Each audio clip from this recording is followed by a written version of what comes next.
He threw his mother's bags in the rain. 10 minutes later, he was homeless. Kennedy forgot the most important rule of his own success. Never mistake a mother's humility for weakness. He thought he was kicking a broke, old woman out of his mansion to please his new wife, but he didn't realize that his name wasn't the one on the deed. He gave her 10 minutes to pack her life into a trash bag, but in 5, he would be the one standing on the curb, begging the woman he betrayed for a place to sleep. Kennedy thought he was the king of the castle, until he tried to evict the woman who built the kingdom. To understand the man Kennedy became, you have to understand the boy he used to be. 30 years ago, in a small, cramped apartment where the walls were thin and the cupboards were usually bare, Kennedy sat at a wooden table, trying to do his homework by the light of a single candle, because the electricity had been cut off, again. His father was a man of shadows, a man who decided that the responsibility of a family was a burden he no longer wanted to carry. One night, without a goodbye, he simply vanished.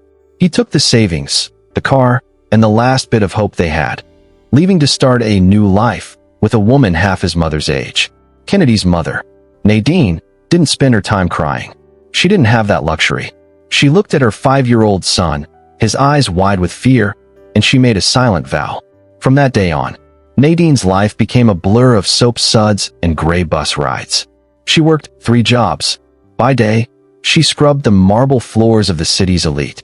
By night, she washed the heavy linens of hotels, her hands turning red and raw from the chemicals. When Kennedy would complain about his old shoes, or the fact that they only ate rice and beans for a week straight, Nadine would just smile, pull him close, and whisper, "Don't look at the floor, Kennedy. Look at the stars. I am building a foundation for you, brick by brick, sacrifice by sacrifice. Just focus on your dreams, and leave the rest to me." Nadine was more than a cleaning lady. She was a ghost in the houses of the powerful. She saw how they moved, she heard how they spoke, and she listened to the secrets they whispered behind closed doors. While Kennedy was at school, wearing the clothes she had stayed up until 2 a.m. to iron, Nadine was quietly taking the tips she earned, the extra dollars she squeezed from her meager budget, and she was putting them into a private trust, a trust named after her son. She wasn't just surviving, she was strategizing. Years passed, and Kennedy grew tall and sharp. He was hungry for the life he saw in the magazines. He graduated at the top of his class, fueled by a burning desire to never be poor again. He started his real estate firm with a small loan his mother said she had secured from a kind employer. He didn't ask questions. He didn't want to know the details. As the millions started to roll in, as this self-made Kennedy became the talk of the town, he began to look at his mother differently. To him, she was a reminder of a past he wanted to bury. Her simple way of speaking, her cheap floral dresses, the way she still saved the rubber bands from the morning newspaper, it embarrassed him. He bought the big mansion on the hill, a palace of glass and stone, and he gave her a room in the back, away from the guests, away from the cameras, away from his new life. He thought he had reached the top, but he didn't realize that the higher you climb on a foundation of pride, the harder you fall when the truth is revealed. Kennedy's mansion was a masterpiece of cold stone and expensive silence, but that silence was soon broken by the clicking of high heels. Enter Tiffany. She was a woman who looked like she belonged on the cover of a magazine, and she knew it. She had a smile that could melt gold, but a heart that was just as hard. To Tiffany, people were like furniture.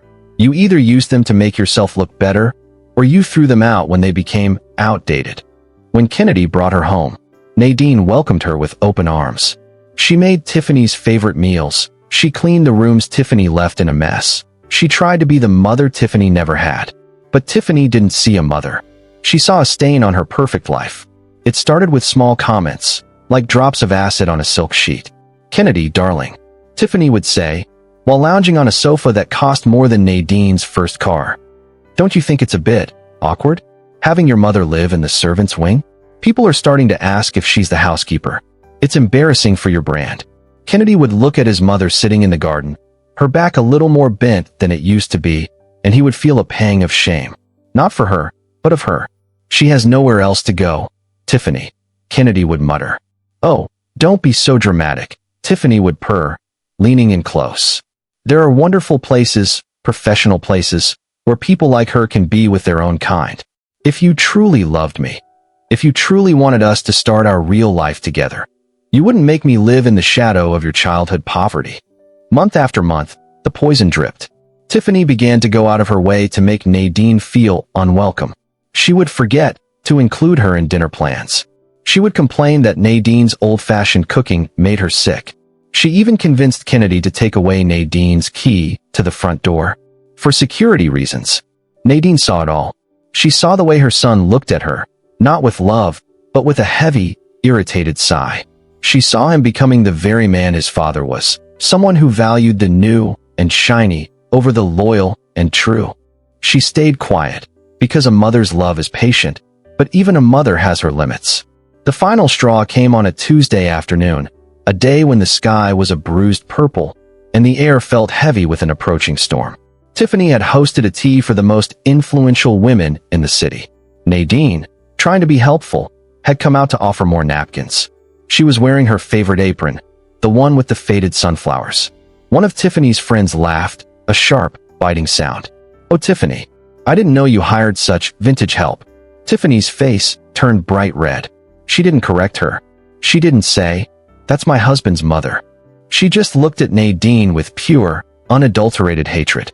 When the guests left, the explosion happened. "I'm done, Kennedy," Tiffany screamed, throwing a crystal vase across the room. "Either she goes, or I go. I will not be the laughingstock of this city because you can't let go of a cleaning lady." Kennedy looked at the shattered glass on the floor. Then he looked toward his mother's room. The man who had once been a protected little boy was gone. In his place stood a man who was ready to sell his soul for a quiet house and a beautiful wife. "Fine," Kennedy whispered, his voice trembling with a dark resolve. "Fine. She leaves tonight." Kennedy didn't wait for the storm to pass. He walked down the long, silent hallway toward his mother's room, his footsteps echoing on the marble floors like a countdown. He didn't knock. He just pushed the door open. Nadine was sitting by the window, watching the first heavy drops of rain streak across the glass. She didn't look surprised to see him. In fact, she looked as if she had been waiting for this moment for years. "Mom, pack your things," Kennedy said, his voice flat, devoid of any warmth. "A taxi is coming in 10 minutes. Tiffany and I have discussed it, and we need our space. You're going to a senior home downtown. I've already sent your first month's payment." Nadine didn't scream. She didn't cry. She didn't even ask why. She simply stood up, her knees creaking a little, and reached for a single, black, plastic trash bag. She moved slowly, folding her worn cardigans, the one she had repaired a dozen times, and the few photos she kept on her nightstand. She reached for the photo of Kennedy's graduation, the day she had sat in the very back row, crying tears of joy because she thought she had finally succeeded. Kennedy watched her, feeling a heavy lump in his throat, but he didn't move to help her. He didn't want to feel the texture of her poor clothes. He just wanted her gone. 10 minutes, Mom," he repeated, checking his gold watch. "The taxi won't wait." The 10 minutes passed like a heartbeat. Kennedy grabbed the trash bag from her hand and led her toward the grand entrance. Tiffany was standing at the top of the stairs, a glass of wine in her hand, a small, triumphant smile playing on her lips. She didn't say a word. She just watched the problem being removed. When Kennedy opened the massive front door, a wall of cold, wet wind hit them. The rain was coming down in sheets now, turning the driveway into a river of mud. "The taxi isn't here yet," Nadine whispered, shivering as the cold air bit through her thin sweater. Can I wait inside the foyer until it arrives?" Kennedy looked back at Tiffany. She shook her head, just once. "No, Mom," Kennedy said, his heart turning to stone. "You need to wait by the gate. I don't want the carpet getting wet." He took her bag, and with one swift motion, he threw it out onto the wet pavement. The bag split open, and his graduation photo slid out, landing face down in a puddle. "Go, Mom," he shouted over the roar of the thunder. "Go, and don't come back until you've learned that you don't belong here anymore." Nadine stepped out into the dark. She didn't look back at the lights of the mansion. She didn't look back at the son she had starved herself to feed. She walked toward the bag, picked up the wet photo, and wiped the mud from his face with her sleeve. And then, something strange happened. Instead of a yellow taxi, a fleet of 3 black, armored SUVs turned into the driveway, their headlights blinding Kennedy. They didn't stop at the gate. They drove right up to the front porch. splashing mud onto Kennedy's expensive suit. A man in a sharp, black suit stepped out with a massive umbrella. He didn't look at Kennedy. He walked straight to Nadine and bowed his head. "Madam Chairperson," the man said, his voice cutting through the storm. "I am so sorry for the delay. The paperwork is ready, and the locks have been programmed." Kennedy stepped forward, blinking against the rain. "Who are you? What are you talking about? Get this car off my property."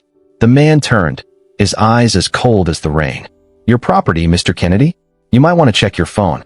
You just received a notification from the Heritage Trust." Kennedy reached into his pocket, his hands trembling. His screen lit up with a single, red notification. "Notice of immediate eviction. Asset reclamation in progress."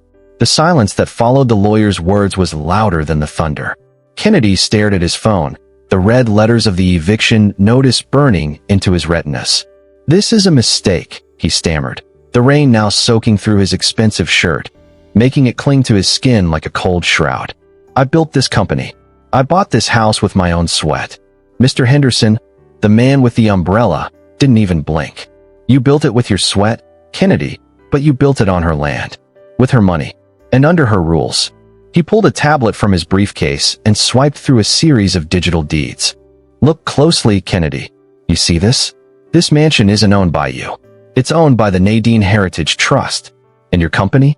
The office buildings, the construction equipment, even the chair you sit in? They are all leased from the trust." Kennedy's mind raced, searching for a loophole, a way out. "I'm the CEO. I have a contract." "You had a contract," Henderson corrected him, his voice smooth and deadly. "A contract with a moral turpitude clause. It states quite clearly that if the CEO brings public or private shame to the trust's founder, the assets are to be reclaimed immediately. And throwing the founder, your own mother, into the rain like a bag of trash? I'd say that qualifies." Behind Kennedy, the front door opened wider. Tiffany stepped out, her silk dress shivering in the wind. She hadn't heard everything, but she saw the armored cars. She saw the men in suits. "Kennedy? What's going on?" she demanded, her voice losing its sweet edge and turning sharp. "Tell these people to leave. They're getting mud on the marble." Kennedy didn't answer. He couldn't. Mr. Henderson looked past Kennedy at Tiffany. "And you must be the wife.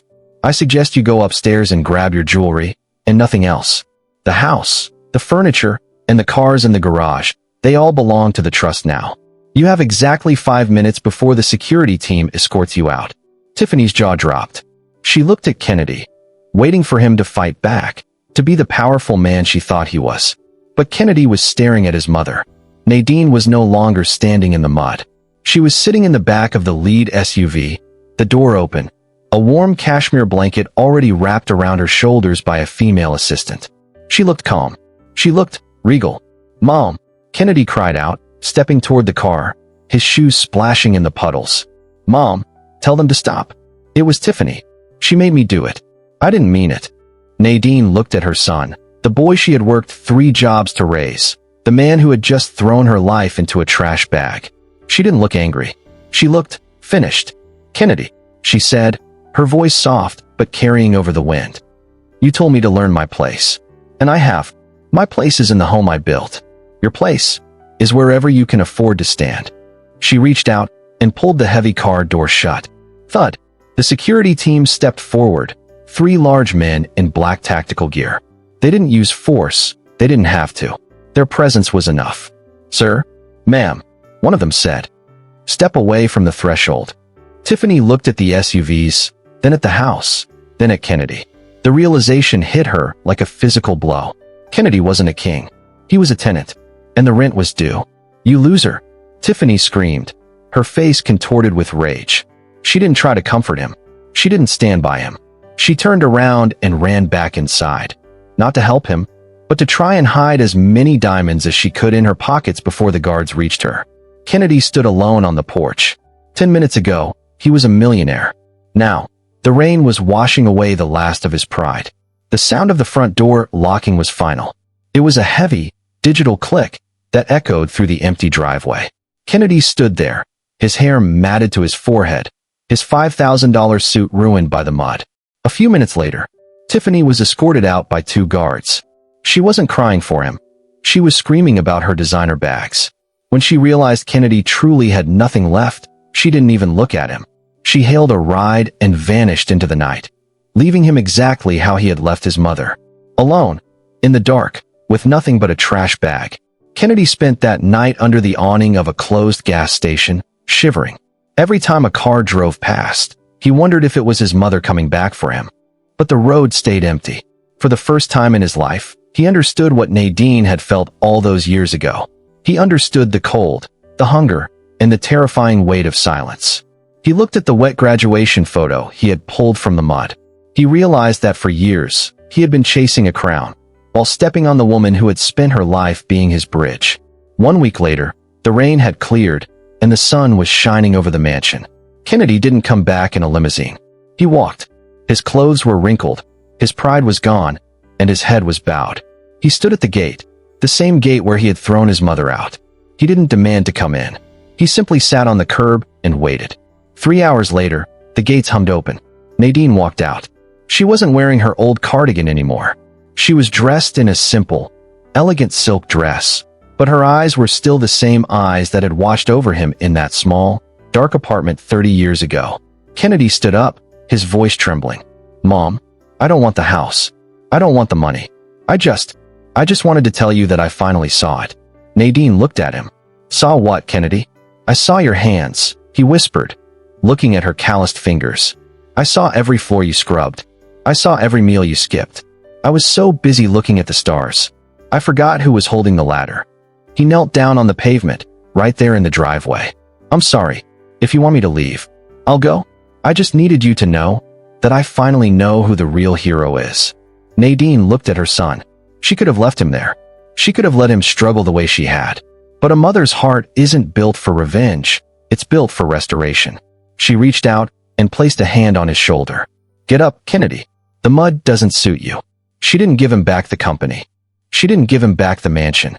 Instead, she handed him a set of keys to a small, modest apartment downtown and a job application for an entry-level position at the trust.